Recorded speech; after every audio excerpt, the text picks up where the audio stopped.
buying Pandabuy in Canada. It's pretty easy thing to do. Today I'm going to teach you how you guys can buy Pandabuy in Canada. So for that, as you guys can see, I'm at the Pandabuy, and here I have to log into my account first. After logging into your account, you have to select the product, whatever you want to buy. So you can search here as well, and you will easily be able to buy the product list from the Google as well.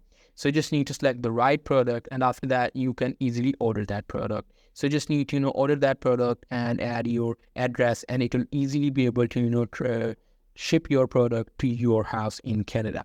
But if you don't get the shipping for the specific products, there are some Reddit page which are web forwarding. Now this is a Reddit page where a lot of people from the USA or the China are there to transfer their product, transfer your products to your house, but they will charge some money, and they will do that in the cheap as well. So you can try hiring them as well, and you can try directly buying it from the Pandabuy as well. So that's pretty much it. That's how you guys can do it. Hope you guys find this video helpful.